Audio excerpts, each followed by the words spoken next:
प्यारे बच्चों, यहाँ पे इस वक्त यानी कि मैं डेफिनेट इंटीग्रल में जो प्रॉपर्टी पर डिपेंडिंग क्वेश्चन है उनमें से कुछ जो हार्ड क्वेश्चन है उनको हम यहाँ पे एक्सप्लेन कर रहे हैं। मैं इस वक्त यानी कि इस प्रॉब्लम को पहले वाली वीडियो में एक्सप्लेन कर चुका हूँ। मैं इस प्रॉब्लम को एक्सप्लेन कर रहा हूँ। ये वाला मैंने पहले वाली क्लास में बता दिया था। जीरो से यानी power to log sine X D X लिखा है।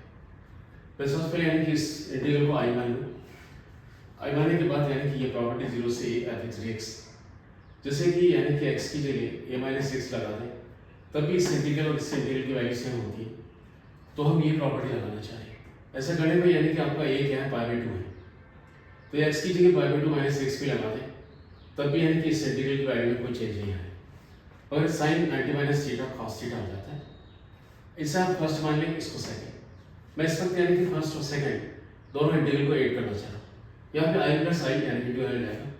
इसकी लिमिट भी 0 से पाई बाई 2 और इसकी लिमिट भी 0 से पाई बाई 2, तो इन्हें एक कॉमन इंटीग्रल में लिख सकता हूँ। तो 0 से pi by 2 log sine x हो गया प्लस लॉग कॉस एक्स हो जाएगा, एक ब्रैकेट लगा लीजिए dx हो गया। आगे चल के यानी कि लेफ्ट हैंड साइड में मैंने 2i है, log m plus log m को भी लॉग m इनटू m लिख सकता हूँ। आगे चल के मैं यहाँ पे ट्रिक फॉलो कर रहा हूँ और ट्रिक क्यों कर रहा हूँ वो भी आपको समझ में आ जाएगा। पहले यहाँ पे लॉग 2 लगाया और माइनस लॉग 2 कर दिया। ऐसा करने से log m plus log m log m into a हो जाएगा और ये आपका एज इट इज है।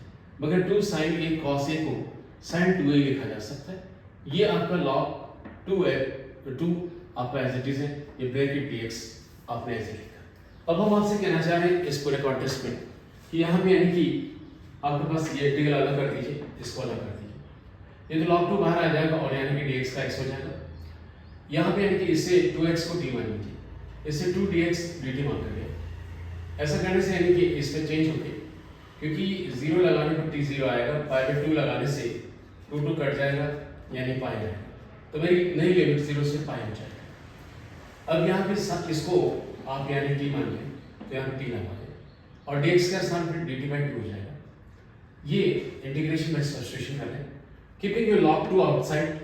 dx का जो इंटीग्रल है वो आपका x हो जाएगा, ये 0 से पाई बाई 2, अपर लिमिट डालेंगे लोअर में 0, ये आपका आ गया। ये 2 बाहर ले लीजिए, इसे log sin t dt mark कर दीजिए। आगे चल के ये 0 से पाई को मैं 0 से पाई बाई 2 लगा के बाहर 2 लिख सकता हूँ बाई दिस प्रॉपर्टी कि 0 से 2a f x dx को 0 से a twice f x dx लिखा जा सकता है जब यानी कि f of 2a minus x f x के बराबर हो रहा हो। तो यहाँ पे ये प्रॉपर्टी लग रही है, तो आप इसे 0 से पाई को आप 0 से पाई बाई 2 लिखकर बाहर 2 लिख सकते हो, 2 कैंसिल आउट हो जाएगा। अब आपका ये ऐसा चीज है। वही देख रहे हैं कि ये जो वैल्यू आ रही है, ये इंटीग्रल, ये वही इंटीग्रल है जहां से हमने शुरू किया। यहाँ पे वेरिएबल x है, वहां पे t है, और वेरिएबल बदलने से इंटीग्रल की वैल्यू में कोई चेंज नहीं आता है। तो मैं आगे चल के वापस इसको i लिख सकता हूँ। So this will be my i, और ये आपका pi by 2 minus pi by 2 log 2 जाएगा। इस i को उधर ले जाए तो 2i माइनस i, ये मेरे पास i हो जाएगा और मेरा result minus pi by 2 log 2 हो गया।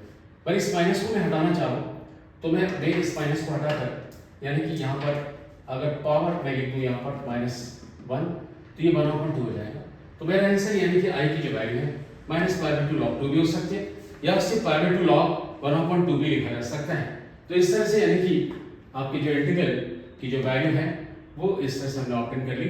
पर आपको ये पता रहना चाहिए अगर एग्जाम में यहाँ पे लॉग साइन एक्स dx है चाहे लॉग कॉस एक्स dx है, आपका आंसर सेम आएगा, क्योंकि ये भी i है जिसमें साइन है और ये भी i है जिसमें cos है, दोनों की वैल्यू सेम आएगी क्योंकि because this is your i then this is also i, और i की वैल्यू को हमने फाइंड किया ब्रैकेट। सो ये बहुत एक इंपॉर्टेंट क्वेश्चन है जिसे आपको ध्यान रखना है।